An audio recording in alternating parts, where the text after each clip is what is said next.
الحمدللہ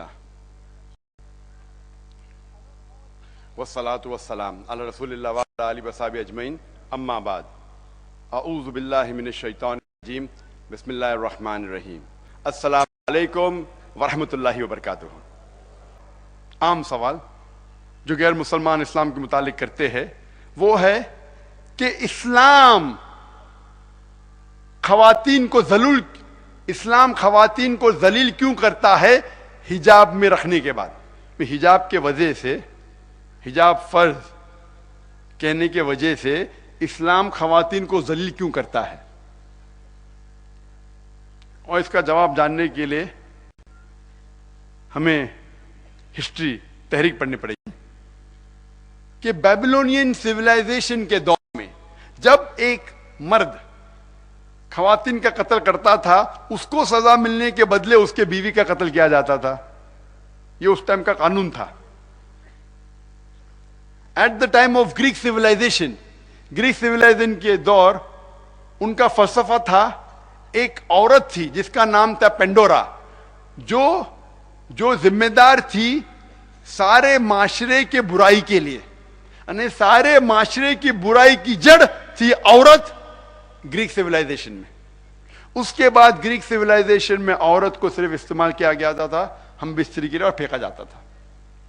Roman civilisation میں بھی عورت کی عزت نہیں کی جاتی تھی، اپنے ہوس پورے کرنے کے لیے استعمال کیا جاتا تھا، ہم بستری کے لیے اور عورت کو پھینکا جاتا تھا۔ ایجپشین سویلائزیشن میں کہا جاتا تھا کہ عورت شیطان کا ہتھیار ہے۔ عرب ممالک میں قرآن نازل ہونے کے پہلے اکثر جب عورت پیدا ہوتی تھی اس کو زندہ دفنایا جاتا تھا۔ الحمدللہ قرآن نازل ہونے کے بعد یہ غلط چیز بند ہو گئی۔ افسوس کی بات ہے کہ آج ہمارے اس دیش ہندوستان میں اب تک لڑکی پیدا ہونے کے بعد اس کا قتل کیا جاتا ہے۔ اسلام سب سے پہلا واحد مذہب ہے جس نے خواتین کو حقوق دیا، اور محمد صلی اللہ علیہ وسلم سب سے پہلے انسان ہیں جو خواتین کی عزت کو بڑھایا۔ لیکن خواتین کو حقوق دینے کے بعد، عزت بڑھانے کے بعد طریقہ بھی دکھلایا گیا کس طریقے سے وہ اپنی عزت کو برقرار رکھے، اسی لیے حجاب کہا گیا۔ اکثر مقررین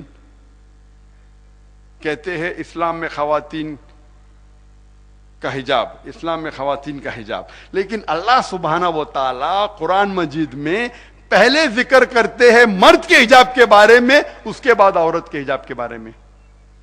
اللہ تعالیٰ فرماتے ہیں سورہ نور میں، سورہ نمبر 24 آیت نمبر 30 میں کہ اے مومنو، جب بھی آپ کوئی عورت کو دیکھتے ہیں تو اپنی نظر نیچے کرو اور اپنی حفاظت کرو۔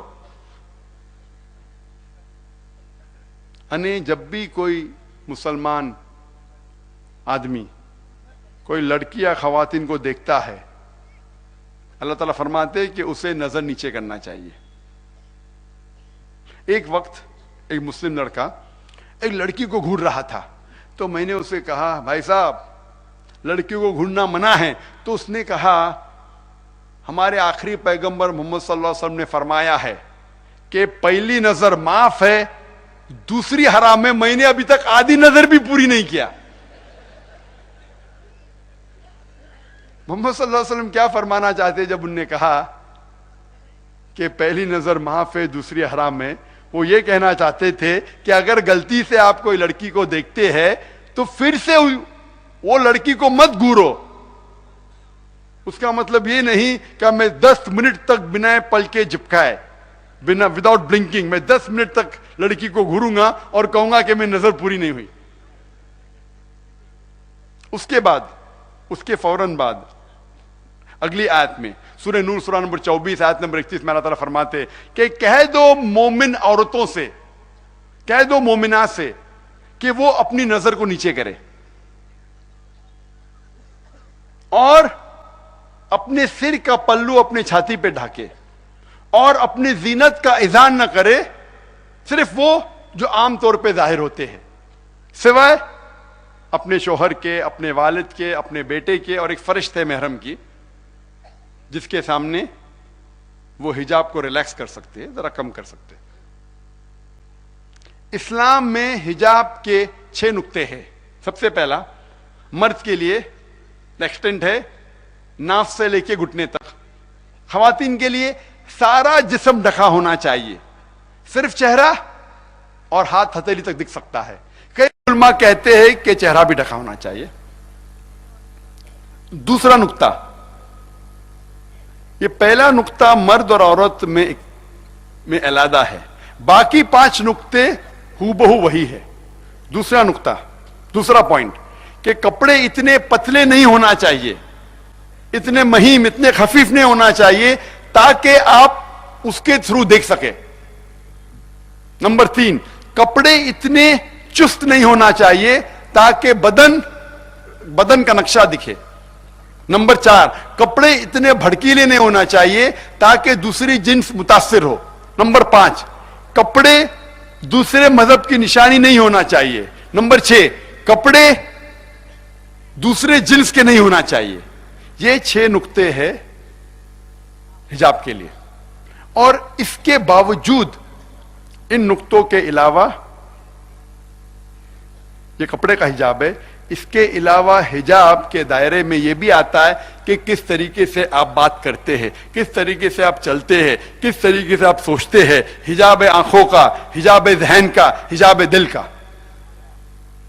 اور اللہ تعالیٰ فرماتے ہیں سورہ احزاب میں, سورہ نمبر 39 آیت نمبر 59 میں, سورہ احزاب سورہ نمبر 33 آیت نمبر 59 میں, کہ اے نبی کہہ دو اپنے بیویوں سے, اپنے بیٹیوں سے اور مومن عورتوں سے کہ جب بھی وہ باہر جائے تو جلباب اوڑھ لے تاکہ وہ پہچانی جائے اور ان کے ساتھ کوئی چھڑکانی نہیں کرے. حجاب کا اہم مقصد دیا گیا قرآن مجید میں سورہ احزاب میں سورہ نمبر 33 آیت نمبر 59 میں, آپ حجاب پہنو تاکہ لوگ آپ کو پہچان سکے کہ آپ ایک نیک عورت ہے, آپ ایک ماڈسٹ عورت ہے, اور آپ کے ساتھ کوئی چھڑکانی نہ ہو. میں آپ سے ایک سوال پوچھنا چاہتا ہوں کہ اگر گجرات میں, یا لے لو اس شہر یا گاؤں میں, اس کا نام لو کہ سمی ہے, اگر دو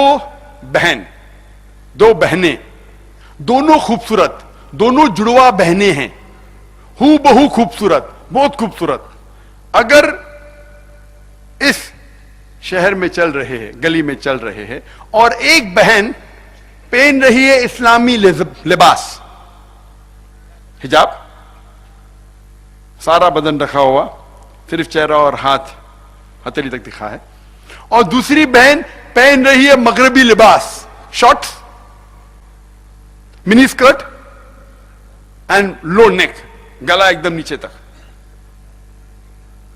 اور دونوں چل رہے ہیں ساتھ میں, اور گلی کے کونے پہ ایک لفنگا ٹھہرا ہے لڑکی کو چھیڑنے کے لیے.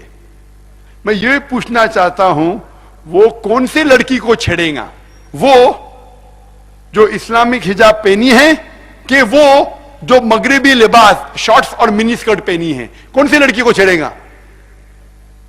کون سی لڑکی کو چھیڑے گا؟ منی اسکرٹ. ماشاءاللہ, یہ عام سوال ہے, عام جواب ہے, اس کے لیے کوئی انعام کی ضرورت نہیں. کوئی بھی انسان بولے گا کہ وہ لڑکی جو منی اسکرٹ پہنی ہے, شارٹس پہنی ہے, نیک نیچے ہے, اسے چھیڑیں گا. اسی لیے قرآن مجید میں کہا گیا ہے کہ حجاب پہنو تو کہ لوگ آپ کی عزت کرے, آپ کو پہچان سکے, اور آپ سے کوئی چھڑکانی نہ کر سکے. اور اس کے بعد اسلام میں کہا گیا ہے کہ اگر کوئی انسان, اگر کوئی مرد عورت کا بلاತ್ಕಾರ کرتا ہے, زنا بالجبر کرتا ہے, ریپ کرتا ہے, اس کے لیے سزائے موت. غیر مسلمان کہیں گے سزائے موت, اتنا سخت پنشمنٹ, اتنا سخت پنشمنٹ. اسلام کٹھور مذہب ہے, بے رحم مذہب ہے. جب میں پوچھتا ہوں غیر مسلمانوں سے, اللہ نہ کرے, خدا نہ کرے, آپ کی ماں کا کوئی بلاತ್ಕಾರ کرتا ہے, زنا بالجبر کرتا ہے,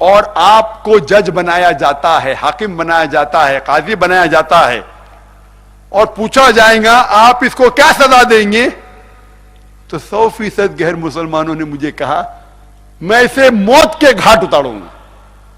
کچھ مسلمانوں نے کہا میں تو اس کو تڑپا تڑپا کے ماروں گا.